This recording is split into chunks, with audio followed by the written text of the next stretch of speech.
Good morning, guys. I'm in Mobay waiting to pick up my barrels.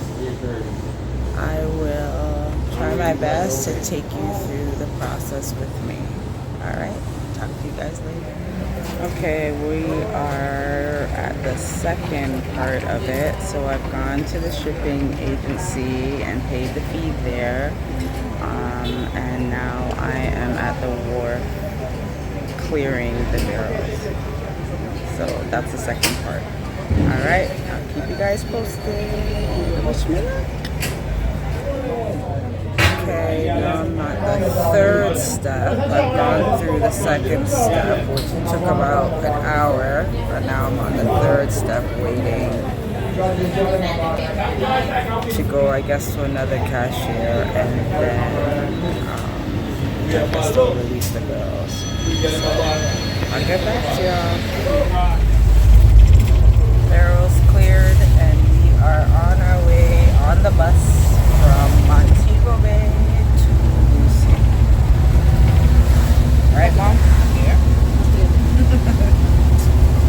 I'll get into the details of the barrel process after because it was a real long process, but I'll fill you guys in on that later on.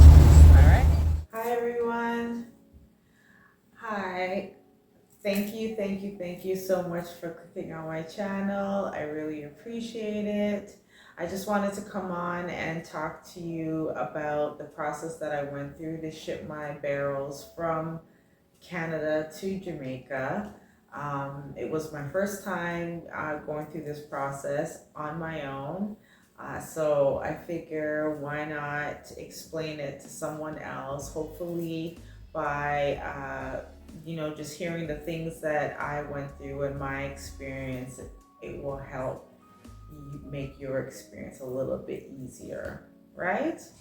All right, so the first thing I did was I contacted a company by the name of TradeSpan to arrange for them to pick up my barrels. Once TradeSpan arrived, what they did was they taped up the top of my barrel, sealed them up good and proper, and gave me my invoice.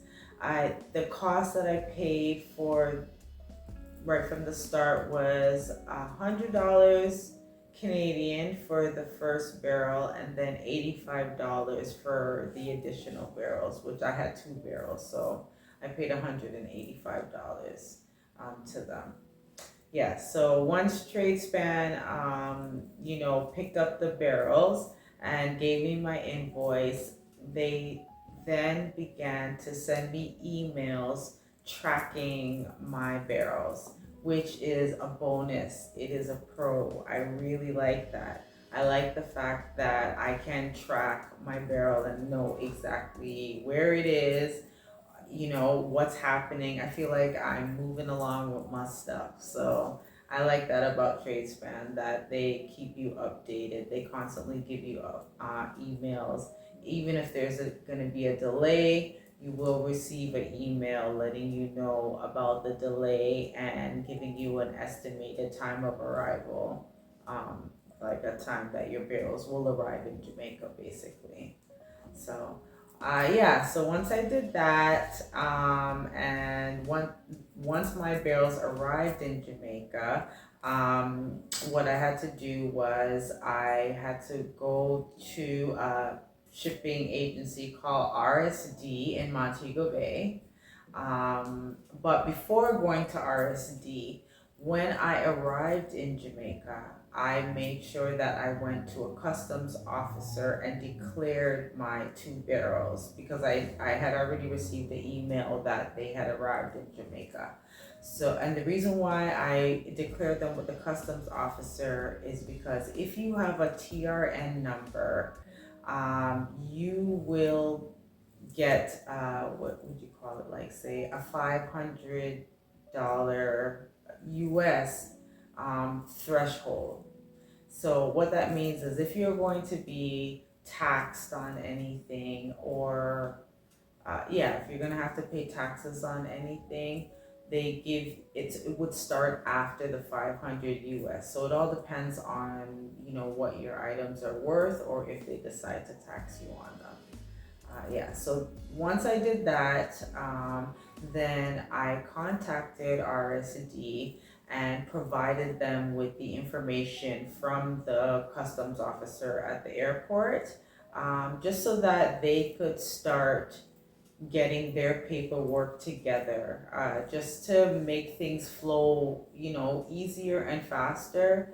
If I provide them with the information ahead of time, then once I went to actually pay the fee and pick up my barrels, they would already have the paperwork done. So that was my reasoning for calling them and providing them with the information ahead of time. Once I did that, I went and picked up the barrels maybe like 2 days later.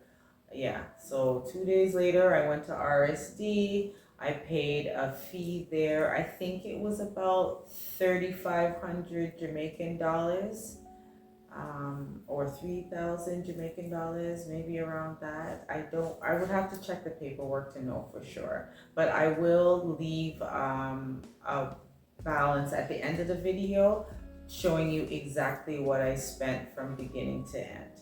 Okay? Yes. So once I paid the fee at RSD and they cleared the barrels, I went to the wharf. It was time for me to go to the wharf and actually pick them up and clear them with customs at the wharf. So I went to the wharf in Montego Bay.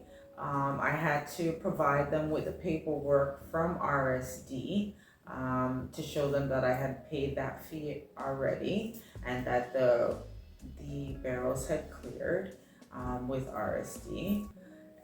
How long did I wait? I probably waited for about an hour before I was permitted into the wharf. So once I went into the wharf, I had to go upstairs to a cashier's office and pay a fee there. That was the first cashier's office. Once I went to that cashier's office, I was directed to go downstairs, to another waiting area and another cashier's office. So this is my second cashier's office I'm going to now. Once I got downstairs, I probably waited for about close to 2 hours before I got to go into the second cashier's office. I paid a fee there.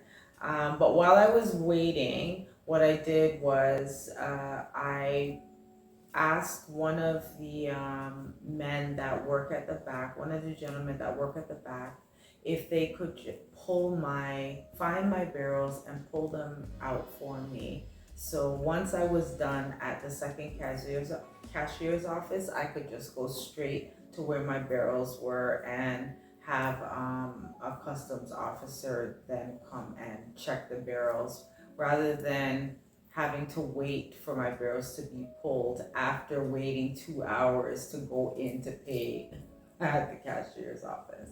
So it just made the process a little bit more faster for me.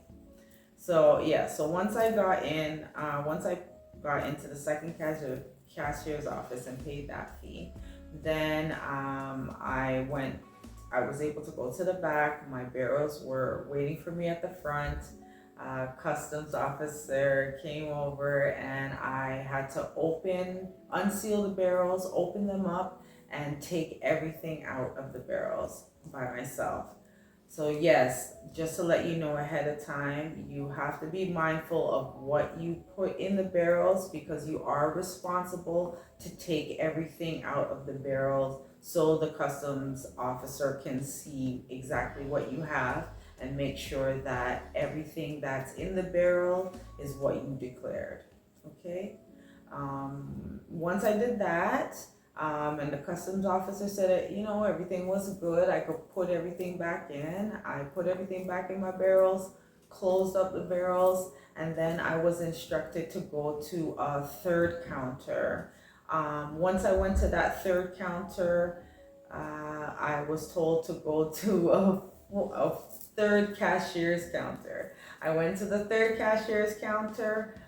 The lady there looked through my paperwork. I don't think I paid anything there. She just basically put the seal of approval, or put her seal of approval on the paperwork to show that I had paid everything I was supposed to pay. And then I had to go back to the counter that I had just come from to show him that, or to show the gentleman there that the customs officer had cleared everything, and the cashier's office had cleared everything. And once I did that, then I was free. I went to the front gate. At the front gate, I had to show the paperwork that I had to the officers at the front gate, so that they would allow my driver to come in to get the barrels. Once my driver came in, I did tip a couple men for assistance to put the barrels inside the vehicle. So there are people there that are willing to help, but please, they are helping you. So spread some kindness, give them a little something. Please don't, take advantage of people's kindness. Yeah, so, and plus everybody has to live, everybody's trying to live. So I had no problem with that. I was actually very grateful that they were willing to help, and I was grateful that I could tip them a little something, to make life a little bit easier, because you don't know what people are going through. So anyways, that's, that's besides the point. I'm just letting you know details, exactly what I did. So once they loaded my barrels into the vehicle, then once again I had to go back to the front gate, and the customs officers at the front gate went through the paperwork and also compared it to what was loaded in the vehicle to make sure that they corresponded and everything was kosher. Basically, everything was good. What was in the car or what was in the vehicle matched what was on the paperwork. Once they were satisfied with that, then they opened the gate and we were free to go. But what we did was we paid the driver to deliver the barrels to the house, which the driver was going to Hanover, so from Montego Bay to Hanover. So we paid him to deliver the barrels, and my mother and I took the bus back. We took the bus from Montego Bay to Lucy because that just worked out more economical. And plus, I didn't mind taking the bus. I actually like the experience of doing that. So yeah, we took the bus back to Lucy, and while the driver delivered our barrels back to the house. I think that's it. I think if there's anything that I didn't answer, if there's any questions you have, any comments, please leave them down below and I will answer everybody. I appreciate you guys. I hope that the information that I've provided will help someone. You guys are the best, and I thank you so much. Please don't forget to hit that like button. Don't forget to hit subscribe, and don't forget to hit the notification bell for me. All right? Thank you guys again. Bless up yourself. Yeah, man.